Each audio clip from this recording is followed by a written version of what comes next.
नमस्कार दोस्तों, स्वागत है आप सभी का ऑनलाइन फर्स्ट यूट्यूब चैनल पे। इस वीडियो में हम बात करेंगे यूपीपीएससी पीसीएस परीक्षा को लेकर। तो चलिए दोस्तों वीडियो शुरू करते हैं। वीडियो को करते हैं लाइक, साथ में शेयर और चैनल को सब्सक्राइब करना बिल्कुल ना भूलें।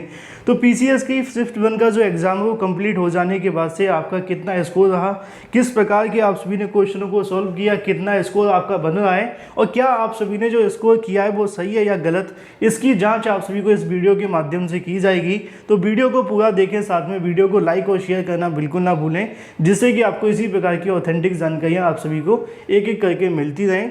पदों की संख्या इस बार काफ़ी ज़्यादा है, तो हम कह सकते हैं कि कट ऑफ के अंदर गिरावट भी देखने के लिए मिलेगी।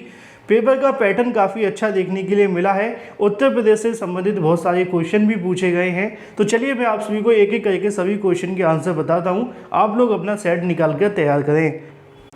तो चलिए दोस्तों शुरू करते हैं। सबसे पहले मैं आप सभी को बता दूं, आपको सेट ए के अनुसार यहाँ पे अपनी जो मिलान है वो करने हैं। सेट ए के अनुसार आप सभी मिलान करेंगे तो आपके सभी आंसर बड़ी आसानी से सही हो जाएंगे। पहले क्वेश्चन के अंदर आप सभी से पूछा गया था एक कथन, मुगल साम्राज्य मूल रूप से एक सैनिक राज्य था। ए और आर के बीच में आप सभी को बताना था कि कौन सा सही है और कौन सा नहीं। तो ज़्यादा मैं आप सभी को न बताते हुए सीधा समझाना चाहूँगा कि ए और आर दोनों सत्य हैं, जैसा कि आप सभी देख पा रहे हैं। तो ऑप्शन नंबर ए इसका बिल्कुल राइट आंसर था।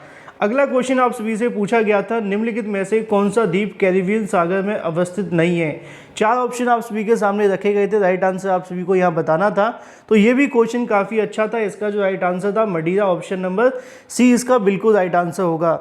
इसी के साथ अगर बात की जाए अपने अगले क्वेश्चन के बारे में, भारत में आपदा प्रबंधन के लिए राष्ट्रीय आपदा प्रबंधन डिवीजन गृह मंत्रालय एक नोडल डिवीजन है। राष्ट्रीय आपदा प्रबंधन प्राधिकरण पदेन अध्यक्ष कौन है?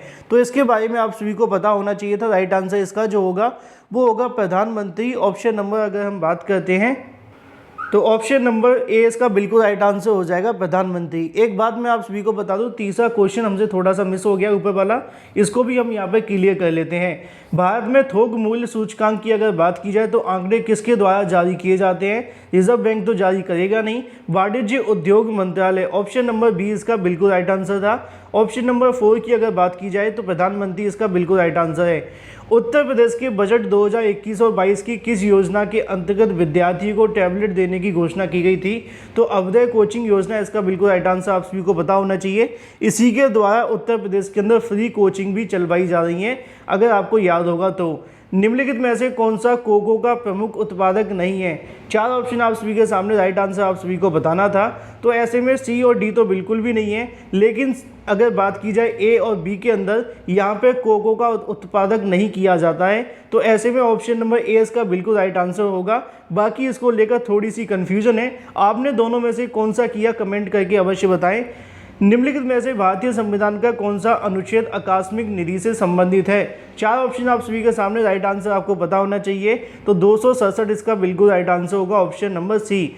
विश्व युवा कौशल दिवस 2021 की थीम आप सभी से पूछी गई थी। 4 ऑप्शन आप सभी के सामने और राइट आंसर आप सभी को यहाँ पे याद रखना है।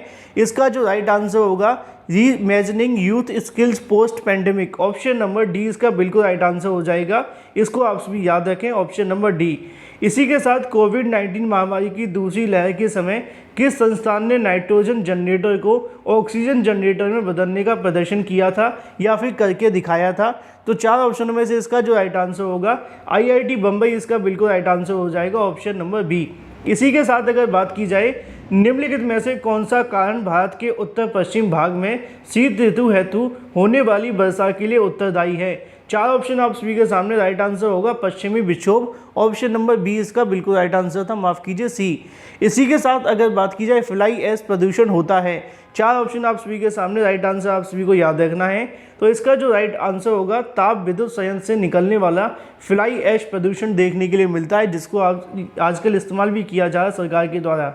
अगला क्वेश्चन आता है, उत्तर प्रदेश स्वामी विवेकानंद ऐतिहासिक पर्यटन योजना 2021 को उत्तर प्रदेश सरकार ने धार्मिक यात्रा के लिए निम्न में से किस व्यक्तियों के लिए आरंभ की है? तो इसका जो राइट आंसर होगा मजदूर, इसका बिल्कुल राइट आंसर हो जाएगा, ऑप्शन नंबर डी। हो सकता है कि छात्रों ने यहाँ पे महिलाओं को लगा दिया हो, लेकिन ऐसा बिल्कुल भी नहीं है। इसी के साथ अगर बात की जाए अपने अगले क्वेश्चन के बारे में, निम्नलिखित में से कौन अन्य तीनों की तुलना में सबसे ज़्यादा सूर्य की रोशनी को परिवर्तित करता है? 4 ऑप्शन आप सभी के सामने, राइट आंसर आप सभी को याद रखना है। ताज़ा बर्फ और ढकी भूमि, इसका बिल्कुल राइट आंसर होगा ऑप्शन नंबर सी। इसी के साथ अगर बात की जाए निम्नलिखित शहरों में से किस एक देश में प्रथम भारतीय कौशल संस्थान स्थापित किया गया। 4 ऑप्शन आप सभी के सामने, राइट आंसर आपको याद रखना है।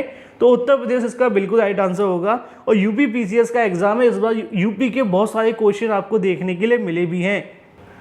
इसी के साथ अगला क्वेश्चन आप सभी को देखने के लिए मिलता है कि फ्रेंच ओपन टेनिस टूर्नामेंट 2021 की महिला एकल खिताब विजेता बारबोरा, अगर बात करें केजरिकोवा के बारे में पूछा गया था, ये कहाँ की हैं, तो ये चेक गणराज्य की हैं। ऑप्शन नंबर ए इसका बिल्कुल राइट आंसर होगा। निम्नलिखित में से किस व्यक्ति ने मूल अधिकारों को हमारे लोगों के लिए एक प्रतिज्ञा तथा सभ्य विश्व के लिए समझौता किया गया, इसके लिए अगर बात की जाए बहुत सारे छात्रों ने अंबेडकर जी को लगा दिया, लेकिन ऐसा नहीं है। यहाँ पे जो आप सभी के सामने कथन दिया गया, ये कथन दिया गया था अगर बात की जाए डॉक्टर एस राधाकृष्णन की तरफ से। ऑप्शन नंबर डी इसका बिल्कुल राइट आंसर होगा। राइबोफ्लोविन की कमी से निम्न में से कौन सा रोग होता है। 4 ऑप्शन आप सभी के सामने, राइट आंसर आप सभी को पता होना चाहिए। तो ऑप्शन नंबर डी इसका बिल्कुल राइट आंसर हो जाएगा चेइलोसिस। इसी के साथ अगर बात की जाती है अपने अगले क्वेश्चन के बारे में, हड़प्पा सभ्यता का स्थल मांडी भारत के किस राज्य में स्थित है। 4 ऑप्शनों में से इसका जो राइट आंसर होगा उत्तर प्रदेश, इसका बिल्कुल राइट आंसर हो जाएगा ऑप्शन नंबर डी। निम्नलिखित में से कौन सा रोग मच्छर रहित नहीं है। 4 ऑप्शन आप सभी के सामने, राइट आंसर आप सभी को याद रखना है। तो इसका जो राइट आंसर होगा निंद्रा रोग, ऑप्शन नंबर सी इसका बिल्कुल राइट आंसर होगा। मच्छर रहित नहीं है, तो ऑप्शन नंबर सी इसका बिल्कुल राइट आंसर है। इसी के साथ अगला क्वेश्चन आप सभी के सामने आता है कि 2011 की जनगणना के अनुसार किस राज्य की जनसंख्या घनत्व सबसे कम है। जितने भी अभ्यर्थी इस वीडियो को देखें, वीडियो को लाइक अवश्य कर दें, साथ ही शेयर कर दें और चैनल को सब्सक्राइब करना बिल्कुल ना भूलें। तो इसका जो राइट आंसर होगा अरुणाचल प्रदेश, इसका बिल्कुल राइट आंसर हो जाएगा। कितने छात्रों ने कौन सा आंसर लगाया, कमेंट करके आप सभी बताना बिल्कुल ना भूलें। तो ऑप्शन नंबर बी इसका बिल्कुल राइट आंसर होगा अरुणाचल प्रदेश। इसी के साथ अगला क्वेश्चन आप सभी के सामने आता है बार्टोलिज्म क्या है। तो इसका जो राइट आंसर होगा भोज्य पदार्थ से होने वाला संक्रमण, ऑप्शन नंबर ए इसका बिल्कुल राइट आंसर हो जाएगा ए। इसी के साथ कौन से संविधान संशोधन के अधिनियम द्वारा मतदान की आयु 21 वर्ष से घटाकर 18 वर्ष की गई थी। तो 61वां संविधान संशोधन, इसका बिल्कुल राइट आंसर हो जाएगा। इसी के साथ अगर बात की जाए रेडियो धर्मिता के बारे में आप सभी से कथन पूछा गया था, तो इसका जो राइट आंसर था ऑप्शन नंबर ए इसका बिल्कुल राइट आंसर हो जाएगा। केवल एक इसका बिल्कुल राइट आंसर सही है। इसी के साथ अगर बात की जाए एनटीपीसी की सिंगरौली के बारे में आप सभी से पूछा गया था, तो ये मध्य प्रदेश के अंदर, छत्तीसगढ़ के अंदर बिल्कुल भी नहीं है। तो केवल 2 इसका बिल्कुल राइट आंसर हो जाएगा। वायुमंडल में प्रकाश के प्रसार का कारण आप सभी से पूछा गया था, तो धूलकण इसका बिल्कुल राइट आंसर होगा ऑप्शन नंबर बी। इसी के साथ अगर बात की जाए अपने अगले क्वेश्चन के बारे में, निम्नलिखित में से आयोग की समिति की सिफारिश पर भारत में अंतर्राज्यीय परिषद की स्थापना की गई थी। तो सकारिया आयोग, इसका बिल्कुल राइट आंसर हो जाएगा ऑप्शन नंबर डी। इसी के साथ अगर बात की जाए अपने अगले क्वेश्चन के बारे में, निम्नलिखित में से कौन सा युग्म सही सुमेलित नहीं है। 4 ऑप्शन आप सभी के सामने, राइट आंसर आपको बताना था। तो संतरा आप सभी जानते हैं विटामिन सी के लिए होता है, तो विटामिन ए तो आम के अंदर देखने के लिए मिलता है, तो यही इसका बिल्कुल राइट आंसर हो जाएगा। स्टैचू ऑफ पीस की बात की गई थी, जैसा कि आप जानते हैं गुजरात के अंदर है, हाल ही में बनाया गया था। तो ऑप्शन नंबर सी इसका बिल्कुल राइट आंसर होगा। प्रधानमंत्री वाणी योजना के बारे में आप सभी से पूछा गया है, तो प्रधानमंत्री वाणी योजना जो है वो सार्वजनिक मतलब कि पब्लिक प्लेसों में वाईफाई की उपलब्धता, ऑप्शन नंबर डी इसका बिल्कुल राइट आंसर होगा। अगर बात की जाए तीसरे क्वेश्चन के बारे में, इको मार्क प्रतीक करता है, तो आप सभी से पूछा गया था, इसका जो राइट आंसर होगा पर्यावरण के लिए सुरक्षित सामग्री, ऑप्शन नंबर बी इसका बिल्कुल राइट आंसर होगा। इको से हम यहाँ पे पर्यावरण के लिए अंदाजा लगा सकते थे, तो ऑप्शन नंबर बी इसका बिल्कुल राइट आंसर होगा। बीच में थोड़ी सी आवाज़ आप सभी को डिफरेंस लगी होगी, उसका रीज़न ये है कि माइक लगाना थोड़ा भूल गए थे, मतलब पास में नहीं था, थोड़ा दूर रखा हुआ था, जिसकी वजह से आप सभी को जो इको है वो देखने के लिए मिल रही होगी, लेकिन आगे वीडियो के अंदर ऐसा नहीं होगा, ध्यान रखा जाएगा। बढ़ते हैं अपने अगले क्वेश्चन की तरफ। अच्छा, इसी बीच एक क्वेश्चन थोड़ा सा गलत हो गया था, उसके बारे में थोड़ी सी जानकारी मैं आप सभी को देना चाहूँगा कि स्टैचू ऑफ पीस की बात की गई थी और यहाँ पे यूनिटी के चलते मैंने आपको गुजरात बता दिया था, लेकिन इसका जो राइट आंसर था ऑप्शन नंबर बी इसका बिल्कुल राइट आंसर था। इसका right answer option number A है और इसके बारे में जानकारी मैंने आप सभी को दे दी थी ऑप्शन नंबर डी को लेकर। तो यहाँ पर जो राजस्थान इसका राइट आंसर होगा, गुजरात नहीं होगा, ठीक है, इसको आप सभी ध्यान रखें। और वहीं अगर बात की जाए अपने अगले क्वेश्चन के बारे में, भारतीय संविधान के अंतर्गत निम्नलिखित में से कौन सा मौलिक कर्तव्य नहीं है। तो ऑप्शन नंबर ए इसका बिल्कुल राइट आंसर हो जाएगा, आम चुनावों में मतदान, ऑप्शन नंबर ए। इसी के साथ अगर बात की जाए नोबेल शांति पुरस्कार 2020 निम्नलिखित में से किस संस्था को प्रदान किया गया था, तो इसके बारे में आप सभी को याद रखना है, विश्व खाद्य कार्यक्रम, ऑप्शन नंबर ए आपका बिल्कुल राइट आंसर हो जाएगा, ऑप्शन नंबर ए। अगर आप इंग्लिश से हैं तो आप सभी यहाँ से भी मिला सकते हैं, सेम ही आपको क्वेश्चन देखने के लिए मिलेंगे। इसी के साथ अगला क्वेश्चन आप सभी के सामने आता है, निम्नलिखित में से कौन सा सही सुमेलित नहीं है, तो इसके बारे में आप सभी को याद रखना है, ऑप्शन नंबर सी इसका बिल्कुल राइट आंसर होगा, खानदेश। इसी के साथ अगला क्वेश्चन है, द क्लॉक इज टिकिंग निम्नलिखित में से किसकी थीम थी, आप सभी को याद रखना है, विश्व टीबी दिवस, इसका बिल्कुल राइट आंसर होगा, ऑप्शन नंबर सी। निम्नलिखित में से कौन सा संविधान संशोधन अधिनियम जीएसटी वस्तु सेवा कर नियमों के कार्य करने के लिए, तो ऑप्शन नंबर ए इसका बिल्कुल राइट आंसर हो जाएगा। इसी के साथ अगर बात की जाए अपने अगले क्वेश्चन के बारे में, तो इसका जो राइट आंसर होगा ऑप्शन नंबर बी इसका बिल्कुल राइट आंसर हो जाएगा। 27-28 जुलाई को 2021 एक देश के विदेश मंत्री एंथोनी अगर बात करें विल्किंस भारत ने के साथ सहयोग मजबूत करने के लिए भारत की 2 दिवसीय यात्रा की थी, तो संयुक्त राज्य अमेरिका, ऑप्शन नंबर बी इसका बिल्कुल राइट आंसर होगा। इसी के साथ अगर बात की जाए अपने अगले क्वेश्चन के बारे में जो कि संबंधित है आप सभी के कथन के बारे में या फिर अगर बात करें कालक्रम के अनुसार, तो इसके बारे में आप सभी को याद रखना है, दांडी मार्च 1930 में हुआ था, साइमन कमीशन 1927 में, सारदा अधिनियम की अगर बात की जाती है तो लगभग 1929 के समथिंग था। तो ऐसे में हम कह सकते हैं इसका जो राइट आंसर होगा ऑप्शन नंबर ए इसका बिल्कुल राइट आंसर हो जाएगा। इसके अनुसार आप सभी यहाँ पर सुमेलित कर लीजिएगा। इसी के साथ अगला क्वेश्चन है, रक्त में निम्नलिखित में से किसकी उपस्थिति के कारण ब्लू बेबी सिंड्रोम होता है। 4 ऑप्शन आप सभी के सामने और राइट आंसर आप सभी को याद रखना है, तो इसका जो राइट आंसर होगा नाइट्रेट, इसका बिल्कुल राइट आंसर हो जाएगा, ऑप्शन नंबर डी नाइट्रेट। इसी के साथ अगर बात की जाए अपने अगले क्वेश्चन के बारे में, नीचे दिए गए 2 कथनों में से आप सभी से राइट आंसर पूछा गया था, तो मुद्रास्फीति के बारे में आप सभी को यहाँ पूछा गया। इसके अलावा नीचे 2 ऑप्शन और देखने के लिए मिलेंगे, तो इसके बारे में आप सभी को याद रखना है, कूट का आंसर आप सभी को बताना था। इसका जो राइट आंसर बनेगा, तो ए और आर दोनों सही हैं लेकिन इसकी जो व्याख्या है वो सही नहीं है, तो ऑप्शन नंबर बी इसका बिल्कुल राइट आंसर होगा। इसी के साथ अगर बात की जाए निम्नलिखित में से कौन सा वायु प्रदूषण का सूचक है। 4 ऑप्शन आप सभी के सामने, राइट आंसर आपको याद रखना है, तो लाइकेन इसका बिल्कुल राइट आंसर हो जाएगा, ऑप्शन नंबर सी। इसी के साथ अगर बात की जाए अपने अगले क्वेश्चन के बारे में, निम्नलिखित राज्यों के गठन पर विचार कीजिए तथा इनको आप सभी को व्यवस्थित करना है। 4 ऑप्शन आप सभी के सामने, राइट आंसर आप सभी को याद रखना है। तो ये काफ़ी अच्छा क्वेश्चन आप सभी से पूछा गया था, गोवा, तेलंगाना, झारखंड और इसके अलावा अगर बात की जाए हरियाणा के बारे में, तो इसका जो राइट आंसर बनेगा, जैसे कि आप जानते हैं कि हरियाणा का जो किया गया था 1966 में था, गोवा का 1987 के अंदर, तेलंगाना 14 के अंदर, झारखंड का 2000 के अंदर। तो 1966 से चौथे से आप सभी पहला लगा सकते हैं, और ये जो आप सभी का बनेगा 4, 1, और इसके अलावा अगर बात की जाए तो 20 का बिल्कुल राइट आंसर हो जाएगा, ऑप्शन नंबर बी। उस विदेशी पत्रकार का नाम बताइए जिसने धरसना सॉल्ट वर्क्स सत्याग्रह के बारे में समाचार दिए। 4 ऑप्शन आप सभी के सामने, राइट आंसर आप सभी को याद रखना है, तो बेब मिलर इसका बिल्कुल राइट आंसर होगा, ऑप्शन नंबर सी। इसी के साथ अगर बात की जाए विश्व ओजोन दिवस कब मनाया जाता है, इससे आसान शायद ही आपके लिए जो क्वेश्चन है पूछा जा सकता था, अगर होता तो आप सभी पूछ लो। इसका जो राइट आंसर होगा ऑप्शन नंबर सी इसका बिल्कुल राइट आंसर हो जाएगा, 16 सितंबर। इसी के साथ अगर बात की जाए अपने अगले क्वेश्चन के बारे में, अगला जो क्वेश्चन है वो आप सभी से संबंधित है, जनमंदिर के संदर्भ में निम्नलिखित कथनों में से कौन से सही है, तो आप सभी से पूछा गया है। 4 ऑप्शन आप सभी के सामने, राइट आंसर आप सभी को बताना है, तो इसका जो राइट आंसर होगा ऑप्शन नंबर बी इसका बिल्कुल राइट आंसर हो जाएगा, केवल बी। इसी के साथ उत्तर प्रदेश में जनसंख्या नियंत्रण के बारे में आप सभी से पूछा गया है। 4 ऑप्शन आप सभी के सामने है, और इसका जो राइट आंसर बनेगा ऑप्शन नंबर अगर बात की जाती है ए और 2 इसका बिल्कुल राइट आंसर होगा। तो ऐसे में आप सभी को याद रखना है, इस विधेयक का 2026 तक जन्म दर के बारे में जानकारी दी गई थी, आपने पढ़ा होगा जिससे कि आपको जानकारी मिलेगी, तो ऑप्शन नंबर सी इसका बिल्कुल राइट आंसर होगा। इसी के साथ अगला क्वेश्चन आप सभी के सामने आता है, निम्नलिखित में से कौन सा युग्म सही नहीं है। 4 ऑप्शन आप सभी के सामने, राइट आंसर आप सभी को याद रखना है, तो इसका जो राइट आंसर होगा ऑप्शन नंबर सी इसका बिल्कुल राइट आंसर हो जाएगा, केंद्र की अवशिष्ट शक्तियाँ, ऑप्शन नंबर सी, क्योंकि ये कनाडा से ली गई थी और यहाँ पर ऑस्ट्रेलिया लिखा हुआ है। इसी के साथ अगर बात की जाए सूची 1 और सूची 2 के साथ में आप सभी को यहाँ मिलाना था। 4 ऑप्शनों में से राइट आंसर आपको याद रखना है। तो तेल व प्राकृतिक गैस आयोग की और बात की जाए या फिर खनिज अन्वेषण की बात करें तो यहाँ पे आप सभी को सामने सूची 1 और सूची 2 को मिलाना है। काफ़ी अच्छा क्वेश्चन देखने के लिए मिला था। कितने छात्रों ने सही किया कमेंट करके बताएं। साथ में जिन छात्रों ने अभी तक इस वीडियो को लाइक नहीं किया, वीडियो को लाइक कर दें और शेयर कर दें। चैनल को सब्सक्राइब करना बिल्कुल ना भूलें। तो पहले का जो मिलान किया जाएगा वो 4 के साथ में देखने के लिए मिलेगा। अगर बी की हम बात करें तो वो आपको यहाँ पे 3 के साथ देखने के लिए मिलेगा। इसके अलावा सी की अगर बात करें तो हैदराबाद आपको देखने के लिए मिल जाता है। कुछ इस प्रकार का मिलान आप सभी को देखने के लिए मिलेगा। तो 4 3 2 1 इसका बिल्कुल राइट आंसर होगा, जो कि आप सभी को ऑप्शन नंबर सी के अंदर देखने के लिए मिल जाएगा। इसी के साथ अगर बात की जाए अपने अगले क्वेश्चन के बारे में, अगला क्वेश्चन है जून 2021 में आयोजित G7 शिखर सम्मेलन के संदर्भ में निम्नलिखित में से कौन सा कथन सही नहीं है। 4 ऑप्शन आप सभी के सामने, राइट आंसर आपको बताना है।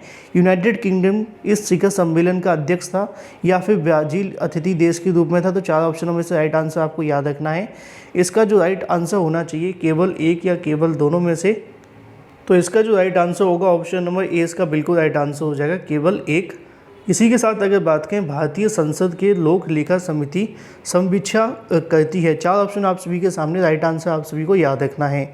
अब इसका जो राइट आंसर होगा वो आप सभी ने लगाया होगा नियंत्रक महालेखा परीक्षक प्रतिवेदन, या फिर इसके अलावा कोई और लगा कर आए तब भी आप सभी कमेंट कर बता सकते हैं। तो इसका जो राइट आंसर होगा ऑप्शन नंबर ए ही इसका बिल्कुल राइट आंसर होगा। मुझे उम्मीद है कि आप सभी ने लगाया होगा। इसी के साथ अगर बात की जाए निम्नलिखित में से, जो अगला क्वेश्चन आप सभी को देखने के लिए मिलता है, निम्नलिखित में से किसको नगरीय वक्र त्वरित अवस्था कहा जाता है। 4 ऑप्शन आप सभी के सामने, राइट आंसर आप सभी को बताना है। तो 4 ऑप्शन में से इसका जो राइट आंसर बनेगा, अब ये थोड़ा सा ऐसा क्वेश्चन है जिसको लेकर थोड़ी कन्फ्यूजन हो सकती है। कुछ छात्रों का ऐसा कहना है कि प्रथम अवस्था, कुछ का कहना है द्वितीय अवस्था। अब यहाँ पे थोड़ा आप सभी स्टार लगा लें, क्योंकि किसी क्वेश्चन को हम ज़बरदस्ती नहीं करेंगे। लेकिन अगर कहा जाए तो ऑप्शन नंबर 20 का बिल्कुल राइट आंसर हो सकता है। प्रथम को लेकर भी हम यहाँ से कुछ परसेंट इधर उधर जा सकते हैं, लेकिन फिर भी हम इसको क्वेश्चन को छोड़ देते हैं। आपने कौन सा लगाया कमेंट करके अवश्य बताइएगा।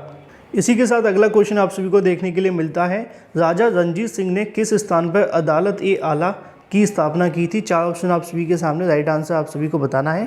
और इसका जो राइट आंसर होगा लाहौर, इसका बिल्कुल राइट आंसर हो जाएगा ऑप्शन नंबर बी। इसी के साथ अगर बात की जाए अपने अगले क्वेश्चन के बारे में, नीति आयोग के द्वारा प्रकाशित SDG India index and dashboard 2020 और 21 के अनुसार निम्नलिखित में से कौन सा राज्य SDG संबंधित नहीं है। 4 ऑप्शन आप सभी के सामने है। तो गुजरात इसका बिल्कुल राइट आंसर होगा ऑप्शन नंबर ए। इसी के साथ नीचे आप सभी के सामने कथन दिए गए थे और कथन काफ़ी ज़्यादा महत्वपूर्ण भी थे। इसमें से आप सभी का जो राइट आंसर बनेगा ऑप्शन नंबर सी इसका बिल्कुल राइट आंसर हो जाएगा। इसी के साथ अगर बात की जाए अपने अगले क्वेश्चन के बारे में, उत्तर प्रदेश के मुख्यमंत्री स्वरोजगार योजना 2021 के बारे में आप सभी से पूछा गया था। तो इसका जो राइट आंसर होगा ऑप्शन नंबर डी इसका बिल्कुल राइट आंसर हो जाएगा। भारत के किसी भी राज्य के नागरिक की अगर बात की जाती है तो ऑप्शन नंबर डी इसका बिल्कुल राइट आंसर होगा। निम्नलिखित में से कौन सा विधेयक राज्यसभा में प्रथम बार प्रस्तावित नहीं किया जा सकता। 4 ऑप्शन आप सभी के सामने, राइट आंसर आपको बताना है। तो यहाँ पे पूछा गया है कि राज्यसभा के अंदर प्रथम बार प्रस्तावित नहीं किया जा सकता। तो ऑप्शन नंबर डी इसका बिल्कुल राइट आंसर हो जाएगा, धन विधेयक, ऑप्शन नंबर डी। इसी के साथ अगर बात की जाए अपने अगले क्वेश्चन के बारे में, भारतीय संसद की कार्यवाही में शून्यकाल का अर्थ आप सभी से पूछा गया था। 4 ऑप्शन आप सभी के सामने, राइट आंसर आपको पता होना चाहिए। तो शून्यकाल का अर्थ आप सभी जानते होंगे, काफ़ी ज़्यादा सिंपल क्वेश्चन था ये। प्रश्न काल के ठीक पश्चात का जो काल होता है उसको यहाँ पे कहा जाता है। तो ऑप्शन नंबर डी इसका बिल्कुल राइट आंसर होगा। इसी के बाद अगर बात की जाए अपने अगले क्वेश्चन के बारे में, निम्नलिखित में से कौन सा एक युग्म सही सुमेलित नहीं है। 4 ऑप्शन आप सभी के सामने, राइट आंसर आप सभी को बताना है। अब इसके अंदर अगर बात की ऋषभ नाथ के बारे में पूछा गया है, तो यहाँ पूछा गया कौन सा नहीं है। कई बार क्वेश्चन को लेकर घुमा दिया जाता है, हम कोशिश करते हैं कि सारे सही होंगे। तो ऐसे में आप सभी को यहाँ पर याद रखना है, ऋषभ नाथ की अगर बात की है तो अष्टपद होगा। अगर बात की जाए वासु पूज्य के बारे में तो ये बिल्कुल गलत होगा। ऑप्शन नंबर बी हमारा बिल्कुल राइट आंसर हो जाएगा। ये सही तरीके से सुमेलित नहीं है। तो ऑप्शन नंबर बी। निम्नलिखित में से किसको संयुक्त राज्य अमेरिका में प्रथम महिला ट्रेजरी सेक्रेटरी के रूप में नियुक्त किया गया। 4 ऑप्शन आप सभी के सामने, राइट आंसर आप सभी को याद रखना चाहिए। ऑप्शन नंबर सी और डी के अंदर छात्र काफ़ी ज़्यादा कंफ्यूज थे, लेकिन इसका जो राइट आंसर होगा option number B, Janet Yellen, option number B इसका बिल्कुल राइट आंसर होगा। इसी के साथ अगर बात की जाए अगले क्वेश्चन के बारे में, निम्नलिखित में से विचार कीजिए, उनको सही कालक्रम के अंदर आप सभी को व्यवस्थित करना है। 4 ऑप्शन आप सभी के सामने, राइट आंसर आपको याद रखना है। अब यहाँ पे आप सभी को इनकी जो डेट याद होगी तो बड़ी आसानी से आप सभी आंसर बता सकते हैं। अब यहाँ गोलकनाथ की अगर बात की जाए तो 1967 के समथिंग था, थोड़ा ऊपर नीचे हो सकता है। और इसके अलावा अगर बात की जाए केशव नंद के बारे में 1973 हो जाता है। और इस तीसरे की बात की जाए तो 1971 आपको देखने के लिए मिलेगा। इसी के साथ 1976 चौथे वाले का। तो इसको अगर आप देखें तो कौन सा आपका बनेगा 67, 71, 73। इसके बाद अगर बात की जाए तो 1, 3, 2, 4 जिसके अंदर लिखा हुआ वो आप सभी का बिल्कुल राइट आंसर हो जाएगा। तो ऑप्शन नंबर ए इसका बिल्कुल राइट आंसर है। अगला क्वेश्चन दोस्तों आप सभी को देखने के लिए मिलता है, जिसके क्रम में आप सभी को यहाँ पे जानकारी देखने के लिए मिलेगी। 60वें क्वेश्चन पे थे हम, आप सभी से पूछा गया था पुरस्कार के बारे में। तो इसका जो राइट आंसर होगा द न्यूयॉर्क टाइम्स, इसका बिल्कुल राइट आंसर हो जाएगा ऑप्शन नंबर बी। जिन छात्रों ने अभी तक इस वीडियो को लाइक नहीं किया, वीडियो को एक बार लाइक अवश्य कर देना। इसी के साथ अगर बात की जाए अपने अगले क्वेश्चन के बारे में, निम्नलिखित में से भारत के पूर्वी तट पर स्थित सबसे बड़ी लैगून झील कौन सी है? 4 ऑप्शन आप सभी के सामने है और राइट आंसर आप सभी को बताना है।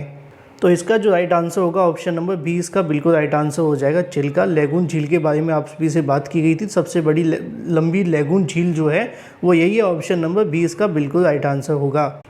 इसी के साथ अगर बात की जाए अपने अगले क्वेश्चन के बारे में, अगला क्वेश्चन संबंधित है काटला एक्सप्रेस के बारे में। 4 ऑप्शन आप सभी के सामने, राइट आंसर आप सभी को याद रखना है। तो इसका जो राइट आंसर होगा ऑप्शन नंबर तलवार, इसका बिल्कुल राइट आंसर हो जाएगा ऑप्शन नंबर सी। इसी के साथ अगर बात की जाए अपने अगले क्वेश्चन के बारे में, अगला क्वेश्चन है नाइट्रोजन की एक आवश्यक अवयव नहीं है।